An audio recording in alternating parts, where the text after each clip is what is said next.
বন্ধু, আমাদের বিভিন্ন পৌরাণিক গ্রন্থ অধ্যয়ন করলে আমরা এটা জানতে পারি যে আদিকালে যে সমস্ত জনজাতি ছিল তাদের মধ্যে দেব, দৈত্য, দানব, অসুর, রাক্ষস, যক্ষ, গন্ধর্ব, কিন্নর এবং নাগ সম্প্রদায়ই ছিল প্রমুখ। কিন্তু আজকের এই ভিডিওতে আমরা মূলত দৈত্য, দানব, অসুর এবং রাক্ষসের বিষয়ে জানতে চলেছি। এই সমস্ত সম্প্রদায়ের মধ্যে কি পার্থক্য ছিল এবং এদের মধ্যে কারা সবথেকে বেশি শক্তিশালী ছিলেন, কেমন করে এদের উৎপত্তি হয়েছিল, এই সমস্ত বিষয় জানার জন্য আজকের ভিডিওকে শেষ পর্যন্ত অবশ্যই দেখুন। বন্ধু, অদ্ভুত অথচ বাস্তবের আরও একটা নতুন এপিসোডে আপনাকে জানাই স্বাগতম। আপনি যদি আমাদের চ্যানেল এখনও সাবস্ক্রাইব না করে থাকেন তাহলে ঝটপট আমাদের চ্যানেল সাবস্ক্রাইব করে নিন, আর আমাদের চ্যানেলের সমস্ত ভিডিওর নোটিফিকেশন সবার আগে পাওয়ার জন্য পাশে থাকা বেল আইকন প্রেস করতে ভুলবেন না। তাহলে চলুন শুরু করা যাক আজকের ভিডিও। দৈত্য, এদের উৎপত্তি মহর্ষি কশ্যপ এবং তার স্ত্রী দিতির থেকে হয়েছিল।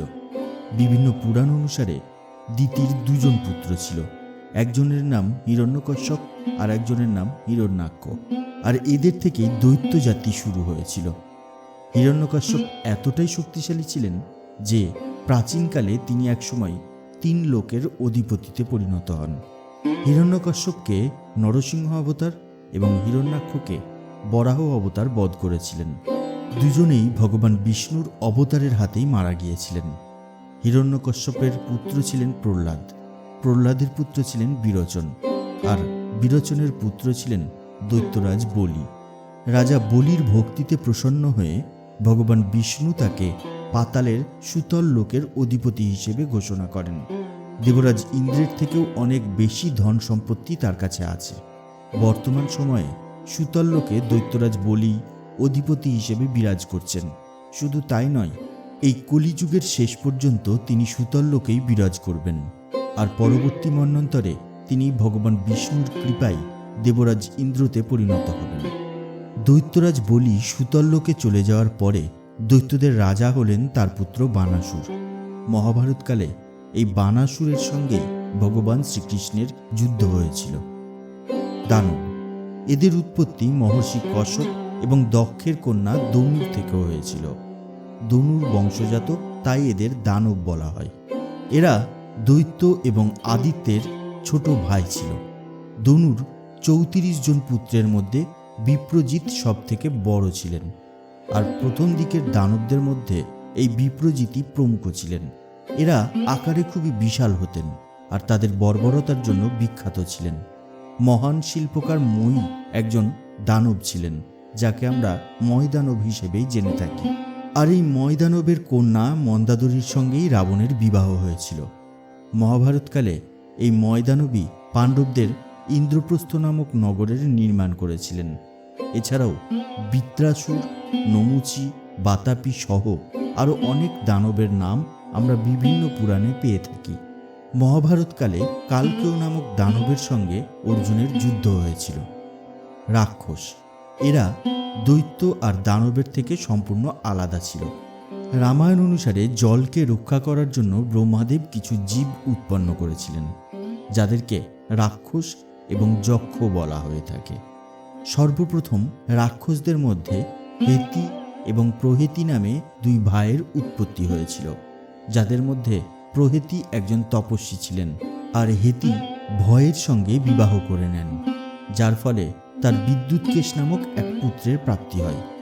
বিদ্যুৎকেশের পুত্রের নাম ছিল সুকেশ এবং কালান্তরে এই বংশে মাল্যবন, মালি আর সুমালি নামের 3 জন প্রতাপী পুত্রের জন্ম হয়, যাদের দেবতাদের সঙ্গে যুদ্ধ হয়েছিল। দেবতাদের সঙ্গে হওয়া এই যুদ্ধে পরাজিত হওয়ার পর তাদেরকে বাধ্য হয়ে লঙ্কা ছাড়তে হয়েছিল। সুমালি তার কন্যা কৈকেশীর বিবাহ পুলস্ত ঋষির পুত্র বিশ্বশ্রবার সঙ্গে দিয়েছিলেন। রাবণ, কুম্ভকর্ণ, বিভীষণ এবং তাদের বোন শূর্পণখা কৈকেশীর সন্তান ছিলেন। পরে এই রাবণই রাক্ষসদের রাজা হয়েছিলেন এবং তিনি লঙ্কাকে পুনরায় উদ্ধার করে নিজের রাজ্যতে পরিণত করেন। মহাভারতকালেও ঘটোৎকচ, হিড়িম্ব, হিড়িম্বা, বকাসুর, আলায়ুষ এবং আলম্বুসের মতো কিছু রাক্ষসের বর্ণনা আমরা পেয়ে থাকি। ঘটোৎকচের পরে তেমনভাবে আমরা আর অন্য কোনো রাক্ষসের নাম পাই না।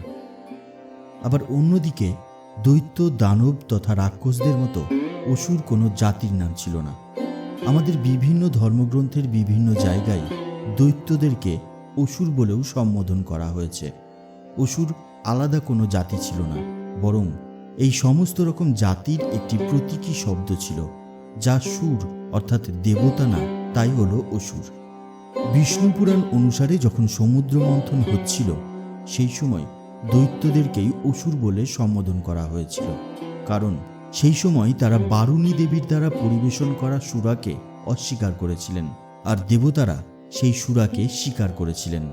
সুরাকে অস্বীকার করার জন্যই তাদেরকে অসুর বলা হয়েছিল। অসুর শব্দের প্রয়োগ আমরা ঋগ্বেদের বহু জায়গায় পেয়ে থাকি। দেব এবং অসুর এই দুটো শব্দই প্রথমে দেবতা অর্থে ব্যবহার করা হতো। অসুর একটি প্রতীকী শব্দ মাত্র। যারা সুর না তারাই অসুর। দৈত্য, দানব এবং রাক্ষস এই তিনটেই আলাদা আলাদা জাতি ছিল। আমাদের মধ্যে বেশিরভাগ মানুষই এই তিনটে জাতিকেই এক মনে করে থাকি। এর কারণ একটি, সেটি হলো আমাদের ইতিহাসের বিভিন্ন সময়ে এই তিনটে জাতির সঙ্গেই দেবতাদের যুদ্ধ হয়েছিল, যার জন্য সমস্ত মানুষ এদেরকে ধর্ম বিরোধী বলে মনে করে থাকে, আর সবার মনেই এদের একটি নেতিবাচক ছবি বা রূপ তৈরি হয়ে গেছে। এমনকি আমাদের বিভিন্ন ধর্মগ্রন্থতেও দুষ্ট স্বভাবের মানুষদের বিভিন্ন লক্ষণকে লক্ষ্য করে অসুর বলা হয়েছে। প্রথম দিকে দৈত্য, দানব এবং রাক্ষসদের সঙ্গে খারাপ মানুষ এবং খারাপ স্বভাবের কোনো দেওয়া নেওয়াই ছিল না, কারণ তাদের পূর্বজদের থেকেই তারা এই রকম নাম পেয়েছিলেন। কিন্তু পরবর্তী সময়ে তাদেরকে অসুর বলা হয়েছে এবং তাদের স্বভাব ধীরে ধীরে খারাপ প্রবৃত্তির দিকে এগিয়ে গিয়েছে, যারা সমস্ত ব্রহ্মাণ্ডের নিয়মের বিরুদ্ধে ছিলেন এবং মাঝে মাঝে তো তারা সর্বত্র ত্রিদেবকেও পরীক্ষার সামনে ফেলতে পিছপা হননি। দৈত্য, দানব হোক অথবা রাক্ষস, তাদের প্রবৃত্তি সবসময়ই আসুরিকই ছিল। আজকের ভিডিও ব্যাস এই পর্যন্তই। আমাদের আজকের ভিডিও আপনার কেমন লাগলো সেটা নিচের কমেন্ট বক্সে কমেন্টস করে জানিয়ে দিন। আর আমাদের ভিডিও যদি আপনার ভালো লেগে থাকে তাহলে একটা লাইক করুন আর শেয়ার করে ছড়িয়ে দিন সবার মধ্যে। তাহলে দেখা হবে পরবর্তী ভিডিওতে। তার আগে অবশ্যই ভালো থাকবেন, সুস্থ থাকবেন। ধন্যবাদ।